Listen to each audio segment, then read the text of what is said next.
Halo, perkenalkan nama saya sebenarnya Grace Ivana dari kelas Fasa F Geratna. Hari ini saya akan menjelaskan tentang gangguan pada sistem peredaran darah.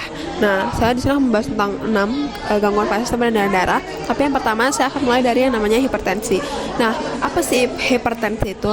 Hipertensi atau tekanan darah tinggi adalah kondisi medis di mana tekanan darah di dalam arteri itu meningkat secara abnormal. Tekanan darah tinggi itu dihitung menjadi dua, yaitu yang pertama adalah sistolik atau di mana jantung itu memompa, dan juga distolik di mana jantung itu beristirahat. Nah, hipertensi itu didefinisikan biasanya tekanan darah tinggi di atas 130/80 mm air raksa. Nah, penyebab dari hipertensi ini yang pertama tuh bisa dari genetik, terus obesitas, terus juga ada diet tinggi garam, terus kurangnya aktivitas fisik, stres, konsumsi alkohol, dan juga rokok. Nah, kalau untuk gejalanya sendiri, biasanya itu penderita hipertensi itu tidak memiliki gejala. Namun, untuk beberapa kasus yang parah, dia itu akan menunjukkan gejala seperti sakit kepala, sesak nafas, dan juga ada pendarahan di hidung. Nah, jika hipertensi ini tidak diatasi dengan baik, dia akan memunculkan gejala penyakit-penyakit komplikasi seperti stroke, terus penyakit jantung, dan juga gangguan untuk ginjal. Nah, untuk mencegah hipertensi itu kita bisa dengan makan dengan gizi seimbang, terus juga olahraga yang teratur. Dan itu bisa untuk mencegah yang namanya hipertensi. Nah, namun kalau misalnya sudah terjadi nih, itu tuh bisa dilakukan pengobatan. Nah, pengobatannya itu yang pertama bisa dilakukan dengan pengubahan pola hidup. Nah, hidup diet sehat, olahraga yang rutin, dan juga pengelolaan stres. Nah, atau bisa juga dengan minum-minum obat seperti diuretik, ACE inhibitor, dan beta blocker. Nah, selanjutnya ada arteriosklerosis. Nah, arteriosklerosis itu adalah kondisi yang ditandai oleh penumpukan plak di arteri yang dapat menyebabkan aliran darah berkurang. Nah, plak ini itu terdiri dari lemak, kolesterol, kalsium, dan zat lainnya. Nah, dengan seiring berjalannya waktu, arteriosklerosis dapat menyebabkan arteri mengeras dan menyempit. Nah, ini itu dapat meningkatkan resiko penyakit kardiovaskular, termasuk serangan jantung dan juga stroke. Nah, faktor-faktor yang dapat mempengaruhinya itu yang pertama tuh kolesterol tinggi, hipertensi, merokok, diabetes, dan juga obesitas. Nah, untuk gejalanya itu seringkali tidak menunjukkan gejala ya pada awalnya. Namun, ini tuh dapat menyebabkan nyeri dada, sesak napas, kelelahan saat berkembang. Nah, untuk diagnosis penyakit ini tuh cuma bisa melibatkan tes darah, pencitraan seperti ultrasound atau angiografi, dan tes stres. Nah, untuk pengobatan dari penyakit ini tuh dapat mencakup perubahan gaya hidup. Pengobatan seperti contohnya tuh statin, dan dalam beberapa kasus dapat melalui prosedur bedah seperti angioplasti atau operasi bypass. Nah, yang selanjutnya itu ada yang namanya serangan jantung atau infark miokard. Nah, ini tuh terjadi ketika aliran darah ke bagian otot jantung itu terhambat. Seringkali akibat penyumbatannya itu oleh plak di arteri koroner. Nah, ini tuh dapat menyebabkan kerusakan atau kematian jaringan jantung. Nah, kalau untuk gejala dari serangan jantung ini itu yang pertama ada nyeri dada atau ketidaknyamanan. Nyeri ini tuh dapat menyebar ke lengan, punggung, leher, atau rahang. Nah, selanjutnya itu juga ada sesak nafas, mual atau muntah, keringat dingin, atau pusing. Nah, kalau untuk faktornya itu bisa karena kolesterol tinggi, hipertensi, diabetes, merokok, obesitas, atau kurang aktivitas fisik. Nah, cara untuk mendiagnosis serangan jantung itu meliputi EKG, tes darah, dan pencitraan. Nah, untuk pengobatannya itu dapat melalui pengobatan seperti aspirin atau beta blocker, prosedur medis seperti angioplasti, atau operasi seperti bypass jantung. Nah, yang selanjutnya itu ada trombosis vena dalam atau DVT. Nah, ini tuh adalah kondisi di mana terbentuknya bekuan darah di vena dalam. Ini itu biasanya terjadi di bagian kaki. Nah, DVT ini dapat menyebabkan pembengkakan, rasa sakit, dan juga kemerahan di area yang terkena DVT. Nah, untuk gejala DVT ini itu biasanya pembukaan pada satu kaki, nyeri atau ketidaknyamanan, seringkali seperti kram otot. Nah, terus juga ada perubahan warna kulit. Ini bisa kemerahan atau juga bisa pucat. Nah, yang terakhir itu ada rasa panas di area yang terkena DVT. Nah, faktor-faktor yang dapat menyebabkan DVT itu adalah pergerakan terbatas. Ini tuh misalnya setelah operasi atau perjalanan panjang. Terus juga ada kondisi medis tertentu seperti kanker atau gangguan pembekuan darah. Terus juga bisa karena usia lanjut atau obesitas, atau juga karena merokok.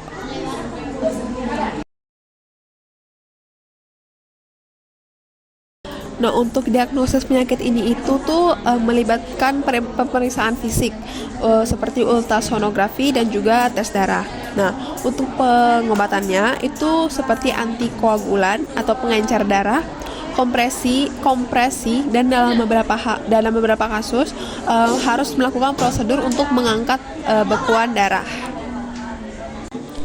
Nah, untuk selanjutnya itu adalah iskemia. Iskemia itu adalah kondisi di mana aliran darah ke jaringan tubuh itu berkurang. Ini tuh mengakibatkan kekurangan oksigen dan juga nutrisi yang diperlukan oleh tubuh. Hal ini tuh dapat mempengaruhi berbagai bagian tubuh, terutama jantung dan juga otak. Nah, penyebab dari iskemia itu yang pertama ada penyakit arteri koroner, terus juga ada trombosis, emboli, dan yang terakhir itu ada penyempitan pembuluh darah atau yang biasa disebut aterosklerosis. Nah, gejala dari iskemia itu ada nyeri dada atau angina jika terjadi di jantung. Terus juga jika terjadi ekstremitas itu tuh akan terasa nyeri atau kram di kaki saat berjalan atau disebut klaudikasi. Pusing atau kehilangan kesadaran jika terjadi di otak itu juga merupakan salah satu gejala dari iskemia. Nah, untuk diagnosis ini tuh dapat melibatkan tes fisik, EKG, pencitraan, dan juga tes stres. Nah, kalau untuk pengobatannya sendiri itu tuh tergantung pada penyebabnya. Bisa meliputi perubahan gaya hidup. Terus juga bisa melalui pengobatan seperti obat antiplatelet atau prosedur medis seperti angioplasti. Nah, selanjutnya itu adalah anemia. Nah, anemia itu adalah kondisi di mana tubuh memiliki jumlah sel darah merah atau hemoglobin yang rendah yang menyebabkan pengurangan kapasitas darah untuk mengangkut oksigen ke jaringan tubuh. Nah, anemia ini memiliki beberapa jenis. Yang pertama itu ada anemia defisiensi besi. Nah, ini itu disebabkan oleh kekurangan zat besi.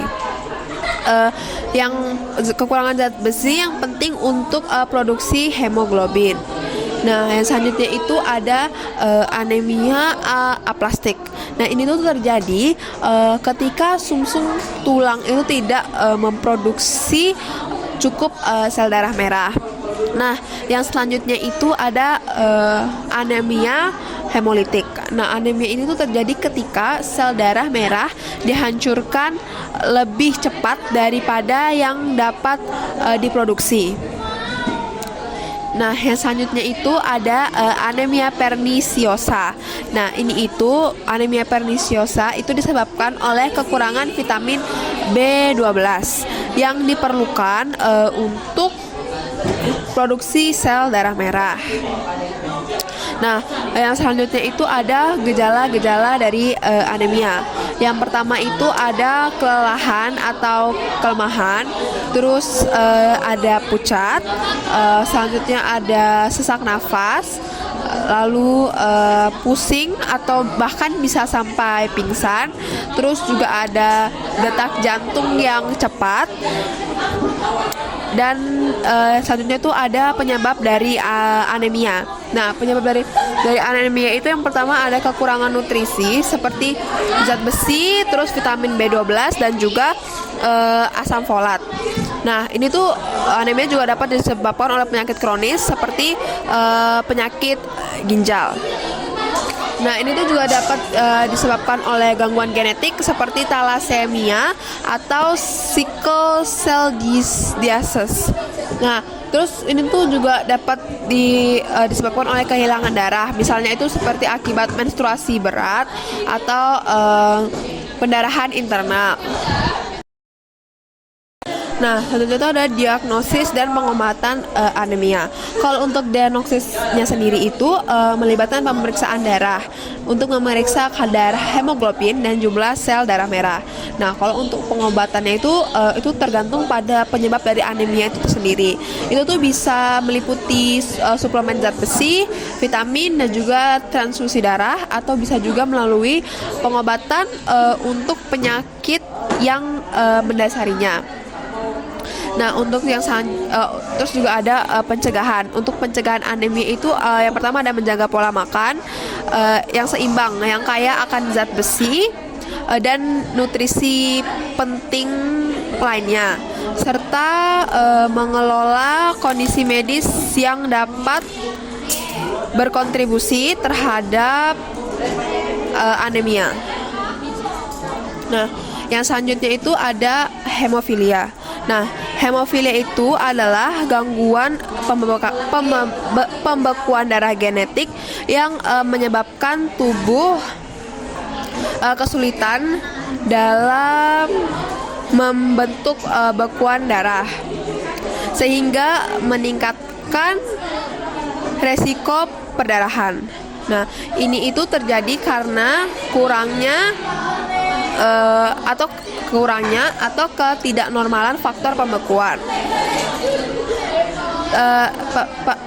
Nah, hemofilia ini terjadi karena kekurangnya atau ketidaknormalan faktor pembekuan tertentu dalam darah.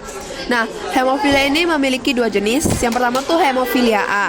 Nah, hemofilia A itu disebabkan oleh kekurangan faktor pembekuan FII atau pembekuan 8. Nah, selanjutnya itu ada hemofilia B.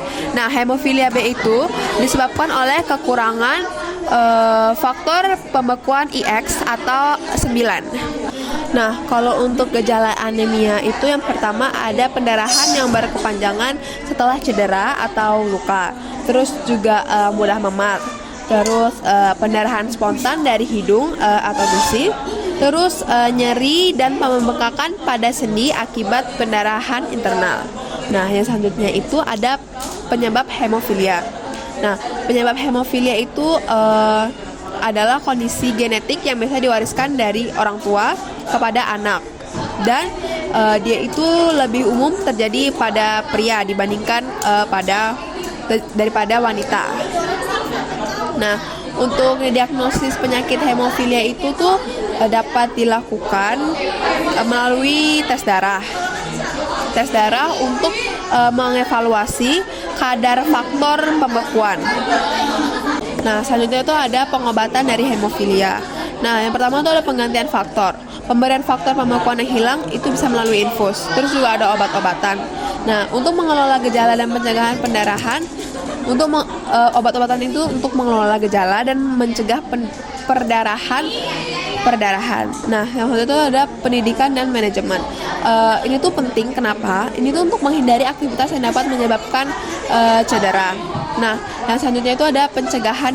Pencegahannya itu dapat melalui yang pertama menghindari situasi beresiko tinggi yang dapat menyebabkan perdarahan dan mematuhi rencana perawatan yang ditetapkan oleh dokter. Nah, selanjutnya itu ada emboli. Nah, emboli itu adalah kondisi di mana suatu zat seperti bekuan darah, gelembung udara atau partikel lainnya bergerak melalui aliran darah dan menyebabkan pembuluh darah di bagian tubuh yang jauh. Nah, yang selanjutnya itu ada jenis-jenis emboli. Yang pertama itu ada emboli darah. Itu tuh umumnya disebabkan oleh trombus atau bekuan darah yang berpindah dari tempat lain, seperti dari kaki, contoh itu seperti DVT, terus ke paru-paru. Nah, selanjutnya ada emboli udara. Nah, itu tuh terjadi ketika gelembung udara masuk ke dalam aliran darah. Bisa terjadi saat cedera atau prosedur medis tertentu. Nah, yang ketiga itu ada emboli lemak.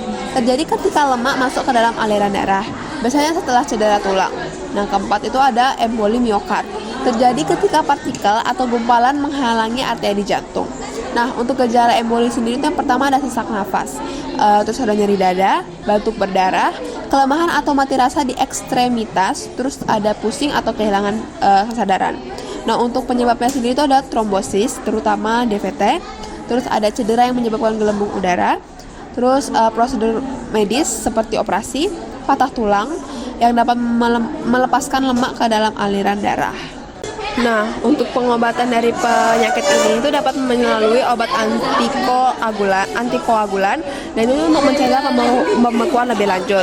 Terus selanjutnya ada trombolisis, pemberian obat untuk melarutkan bekuan. Terus ada intervensi bedah. Nah, dalam beberapa kasus memang memerlukan prosedur untuk mengangkut embolus. Nah, untuk pencegahannya sendiri itu dapat mengolah faktor resiko seperti hipertensi dan diabetes, memastikan mobilitas yang baik, terutama setelah operasi atau selama perjalanan panjang. Nah, untuk gangguan pada perjalanan selanjutnya itu ada namanya phlebitis. Nah, ini tuh adalah peradangan pada vena yang dapat menyebabkan nyeri kemerahan dan pembengkakan. Kondisi ini biasanya terjadi pada vena superficial, tetapi juga bisa memengaruhi vena dalam. Nah, jenis-jenis phlebitis itu yang pertama ada phlebitis superficial. Terjadi pada vena dekat di permukaan kulit. Umumnya kurang serius dan dapat sembuh dengan pengobatan sederhana. Nah, selanjutnya itu ada phlebitis dalam atau trombophlebitis. Nah, terjadi pada vena dalam dan sering disertai dengan pembekuan darah. Ini tuh lebih sering serius dan dapat meningkatkan risiko trombosis vena dalam atau DVT. Nah, yang selanjutnya ada gejala. Nah, gejalanya itu yang pertama itu nyeri atau ketidaknyamanan di area yang terkena. Terus ada kemerahan dan pembengkakan di sepanjang vena. Terus panas pada area yang meradang dan juga kadang disertai dengan demam. Nah, untuk penyebab dari penyakit ini adalah pemasangan kateter vena, terus cedera pada vena, infeksi, penggunaan obat iritatif yang disuntikan ke dalam vena, terus juga ada varises. Nah, untuk diagnosis penyakit ini tuh dapat melalui pemeriksaan fisik untuk menilai gejala, terus juga dapat melalui ultrasound untuk memeriksa adanya pembekuan darah atau kondisi lainnya. Nah, pengobatannya itu dapat melalui kompres hangat. Ini tuh kompres hangat ini tuh untuk mengurangi nyeri dan peradangan. Terus juga ada obat antiinflamasi seperti ibuprofen atau naproxen. Nah, selanjutnya itu ada pengobatan antikoagulan. Jika terdapat obat ini tuh dikonsumsi juga terdapat resiko pembekuan darah saja. Nah, selanjutnya itu ada perawatan vena. Pada kasus yang lebih serius mungkin diperlukan intervensi medis. Nah, selanjutnya ada pencegahan. Pencegahan itu dapat menghindari posisi duduk atau berdiri yang terlalu lama, memastikan perawatan yang baik pada kateter vena, dan mengelola kondisi yang mendasari seperti varises. Nah, yang terakhir pada sistem gangguan berdarah itu adalah stroke atau stroke. Nah, kondisi ini tuh kondisi yang serius. Nah, ini tuh terjadi ketika pasokan darah ke otak terhambat atau berkurang. Ini tuh dapat menyebabkan kerusakan otak yang dapat memengaruhi fungsi tubuh dan kemampuan bergerak. Nah, untuk jenis stroke itu ada dua. Yang pertama tuh stroke iskemik. Nah, itu terjadi ketika pembuluh darah yang membawa darah ke otak tersumbat, sering akibat trombosis atau emboli. Nah, yang kedua itu ada stroke hemoragik. Itu tuh terjadi ketika pembuluh darah di otak pecah yang menyebabkan perdarahan. Nah, gejala stroke itu tuh seperti ada kelemahan atau mati rasa mendadak pada satu sisi tubuh, kesulitan berbicara atau memahami pembicaraan, kebingungan atau kesulitan memahami, terus juga ada masalah penglihatan, terus ada pusing atau kehilangan keseimbangan. Nah, faktor-faktor yang menyebabkan stroke ini tuh yang pertama ada hipertensi, terus ada diabetes, terus juga kolesterol tinggi, habis itu ada merokok, dan ini juga bisa karena usia lanjut, terus juga bisa karena riwayat keluarga atau genetik. Nah, untuk diagnosis penyakit stroke ini tuh dapat melibatkan CT scan atau MRI untuk mengidentifikasi jenis dan juga lokasi stroke. Nah, kalau untuk pengobatan, untuk stroke iskemik itu dapat diobati dengan obat pengencer darah atau prosedur untuk mengangkat bekuan. Nah, kalau untuk stroke hemoragik mungkin memerlukan operasi untuk menghentikan perdarahan. Oke, sekian penjelasan dari saya. Saya harap apa yang saya jelaskan dapat berguna. Mohon maaf jika ada kesalahan. Sekian dan terima kasih.